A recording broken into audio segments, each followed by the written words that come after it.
नमस्कार, मी सुमित जगदाळे. जनवार्तामध्ये आपल्या सर्वांचं स्वागत. पाहुयात पुण्यातील काही विशेष घडामोडी.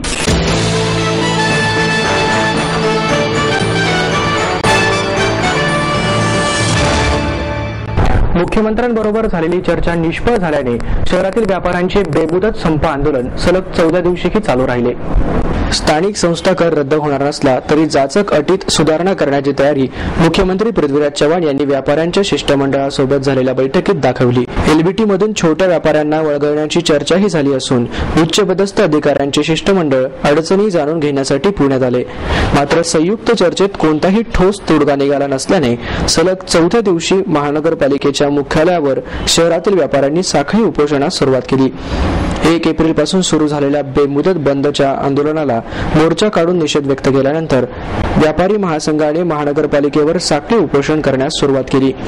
एलबीटीला तात्पुरती स्थगिती द्यावी, जाचक अटी रद्द कराव्यात, 1 ते 10 लाख रुपये उलाढाल असलेल्या व्यापाऱ्यांना करातून वगळावे अशा मागण्या व्यापाऱ्यांनी चर्चेत केल्या. एलबीटी कराची वसुली करताना महानगरपालिका अधिकाऱ्यांकडून व्यापाऱ्यांची छळवणूक होण्याची भीतीही व्यापाऱ्यांनी व्यक्त केली. एलबीटी कर रद्द होईपर्यंत व्यापाऱ्यांचे बेमुदत बंद आंदोलन सुरूच राहणार असल्याचे व्यापाऱ्यांनी सांगितले. सलग 4थ्या दिवशी महानगरपालिकेच्या मुख्यालयावर शहरातील व्यापाऱ्यांनी सकाळी 10 वाजल्यापासून उपोषणाला सुरुवात केली.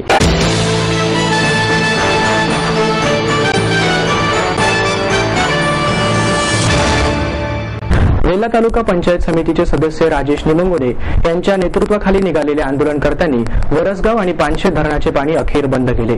पानशेत व वरणगाव या भागातील धरणग्रस्तांचे अनेक प्रश्न सरकारकडे धूळ खात पडून आहेत. त्यावर अजूनपर्यंत कोणतीही कार्यशील अंमलबजावणी शासनानं केलेली नाही. स्थानिक शेतकऱ्यांच्या जमिनी सरकारनं गिळंकृत केल्या आहेत. त्यांचा मोबदला देखील हा ठराविक जणांनाच त्यांच्या मर्जीनुसार दिला जातो, असं मत राजेश निवंगोरे यांनी यावेळी व्यक्त केले. ते म्हणाले, या धरण भागातील लोकांना किती अडचणींना तोंड द्यावे लागते याचा विचार शासन कधी करणार, असा प्रश्न त्यांनी यावेळी उपस्थित केला. वीज, पाणी, दवाखाना यासारख्या मूलभूत सोयी सुविधांचा अभाव आम्हाला प्रत्येक वेळी जाणवतो. मात्र सध्याचे सत्ताधारी या सोयी सुविधांकडे पाठ फिरवताना दिसत आहेत. वारंवार निवेदन देऊन सुद्धा दखल न घेणे हा शासनाचा स्थायी भाव झाला आहे. धरण भागातील नागरिकांची दारिद्र्य रेषेत समाविष्ट करण्यासाठी तसेच पानशेत ते कादवे खिंड मार्ग बस सुविधा सुरू करावी यासारखे अनेक प्रश्न अजूनही प्रलंबित आहेत, असं निबंगुडे यांनी सांगितले. या आंदोलनाला परिसरातील 700 ते 800 ग्रामस्थ व कार्यकर्ते उपस्थित होते. तसेच प्रातिनिधिक स्वरूपात 2 महिला व 2 शेतकरी यांनी पानशेत जलविद्युत कार्यालयातील पाणी बंद केले. त्यानंतर कार्यकर्त्यांनी सरकारच्या प्रतिकात्मक पुतळ्याचे दहन केलं व सरकार विरोधी घोषणा देखील करण्यात आल्या. वरसगाव या धरणातून दररोज 675 क्युसेक्स, पानशेत धरणातून 592 क्युसेक्स पाणी सोडले जाते, अशी माहिती वरसगाव धरणाचे शाखा अभियंता गायकवाड AA यांनी दिली. तर यानंतरची कार्यवाही वरिष्ठांच्या आदेशानुसार केली जाईल, अशी माहिती पानशेत धरणाचे उपकार्यकारी अभियंता सतीश इनामदार यांनी दिली. या आंदोलनासाठी सर्व पक्षाचे कार्यकर्ते सामील झाले होते. यामध्ये अखिल माणिकबाग प्रतिष्ठानचे अध्यक्ष शिवाभाऊ पासलकर, अंकुश पासलकर, कोशीकर गावचे सरपंच दत्तात्रय बांदल, मानगावचे सरपंच गोविंद निवंगुरे, आंबेगावचे सरपंच संतोष डोईफुडे व मंगेश भोसले आदी मान्यवर उपस्थित होते. करायचं होतं त्या टायमाला आम्हाला अटक केली. इथून आम्हाला 14 दिवस जेल ठेवली. 14 दिवस माहेर सोडून सासरी आले. इथे प्रेमाची मायेची माणसं होती, पण माझं भविष्य सुरक्षित आहे याचा आनंद, आत्मविश्वास वाढवणारा होता. Samruddha Jeevan multistate multipurpose cooperative society limited. गुंतवणूक भावनांची, आनंद लक्षावधीचा. Samruddha Jeevan multistate multipurpose cooperative society limited.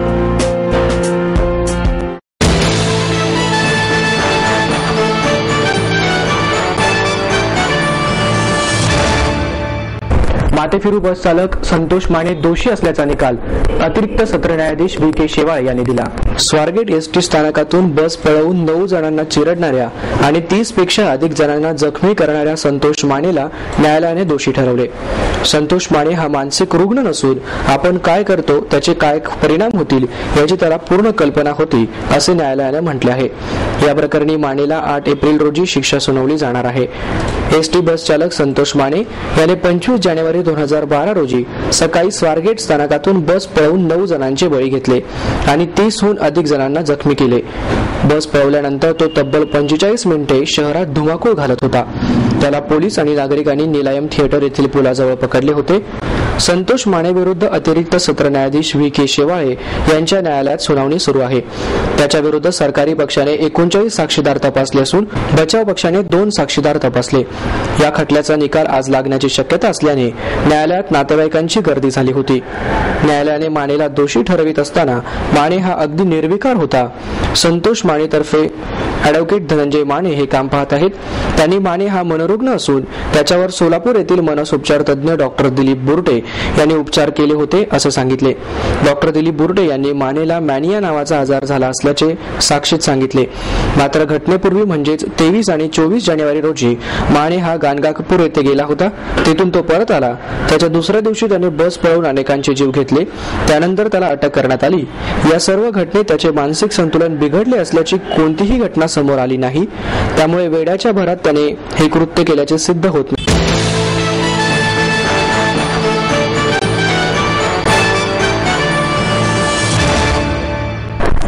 Pune महानगरपालिकेतर्फे आयोजित महोत्सवांचा खर्च 47 लाखांवरून 11 लाखांवर आला असल्याची माहिती सुराज्य संघर्ष समितीचे विजय कुंभार यांनी दिली. नुकत्याच पार पडलेल्या युवक व करिअर आणि पर्यावरण महोत्सवाचे आयोजन राष्ट्रवादीच्या पदाधिकारी असलेल्या एकाच व्यक्तीच्या घरातील संस्थानात देण्यात आला असल्याचा प्रकार कुंभार यांच्यासह काही स्वयंसेवी संस्थांनी उघडकीस आणला होता.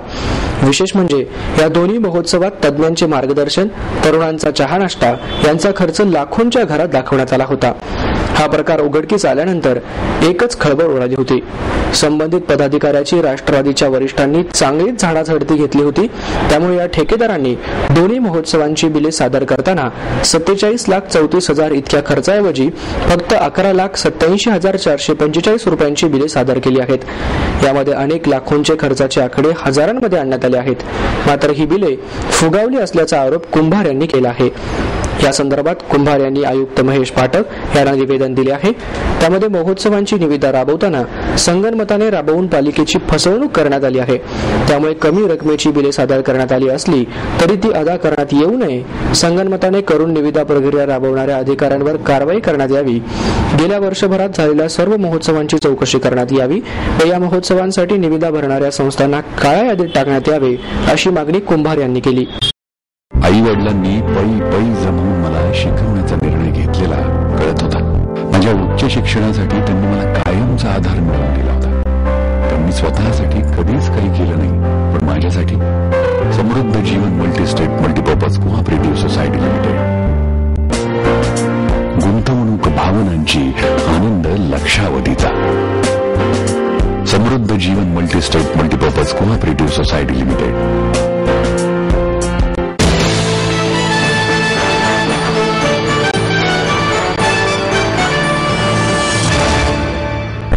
इतकी वर्ष झाले तरी कुष्ठरोगाची समस्या सुटलेली नाही, ती सुटावी आणि आनंदवनाचे काम थांबावे अशी भावना ज्येष्ठ सामाजिक कार्यकर्ते विकास आमटे यांनी व्यक्त केली. शासकीय अभियांत्रिकी महाविद्यालयातील शिक्षकेतर कर्मचारी संघटना आणि इग्नायटेड माइंड्स तर्फे आयोजित समारंभात आमटे यांना महाविद्यालयाचे संचालक डॉक्टर अनिल सहस्रबुद्धे यांच्या हस्ते COEP गौरव पारितोषिक देण्यात आले. संघटनेचे अध्यक्ष V माकर, डॉक्टर महेश शिंदीकर, दिलीप भांबरे व्यासपीठावर होते. आनंदवनात बायोगॅस प्रकल्प उभा राहावा यासाठी 80,000 रुपयांची देणगी यावेळी देण्यात आली. आनंदवन फुलवणे, वाढवणे हे आमटे कुटुंबियांचे स्वप्न आहे, तर ते बंद करण्याच्या दृष्टीने वाटचाल सुरू आहे असं सांगून डॉक्टर आमटे म्हणाले की बाबा आमटे सामाजिक शास्त्रज्ञ होते. त्यांनी सुरू केलेली आनंदवन ही प्रयोगशाळा केवळ कुष्ठ रुग्णांसाठीच नाही, तर समाजसेवाला नवी विचार देण्यासाठी सुरू केली आहे.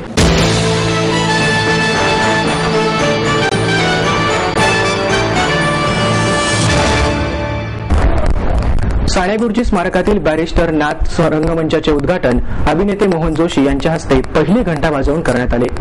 साणेगुरुजी स्मारकात बॅरिस्टर नाथ पै रंगमंच या 170 आसन क्षमतेच्या छोट्या नाट्यगृहाची निर्मिती करण्यात आली आहे. यावेळी राष्ट्र सेवा दलाचे कार्यकारी विश्वस्त डॉक्टर अभिजित वैद्य, अध्यक्ष अरविंद कपोले, सिंधू काटे, परिषदेच्या पुणे शाखेचे अध्यक्ष डॉक्टर सतीश देसाई, सुरेश सरदेशमुख उपस्थित होते. याप्रसंगी बोलताना डॉक्टर वैद्य म्हणाले, कलावंतांनी विद्वेषाचे वातावरण पसरवू नये. नाट्यगृहाचा आकार मोठा आणि प्रेक्षकांची संख्या कमी ही सध्याच्या नाट्यगृहाची स्थिती आहे. त्यासाठी राज्यात ठिकठिकाणी छोट्या आकाराची नाट्यगृहे असणं आवश्यक आहे असं सांगून ते म्हणाले, शरद पोंक्षे यांचे मी नथुराम गोडसे बोलतोय हे नाटक चालतेच कसे याचे मला आश्चर्य वाटते.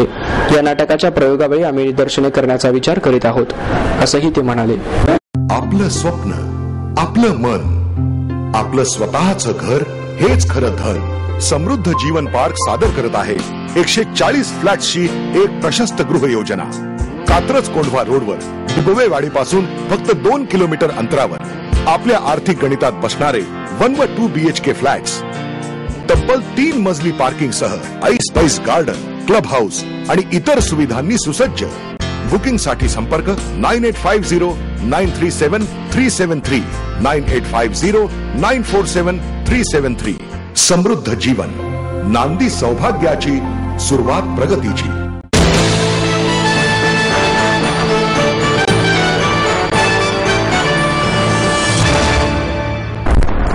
याबरोबरच हे बातमीपत्र संपलं. तेव्हा पुन्हा भेटूया उद्या याच वेळी. नमस्कार.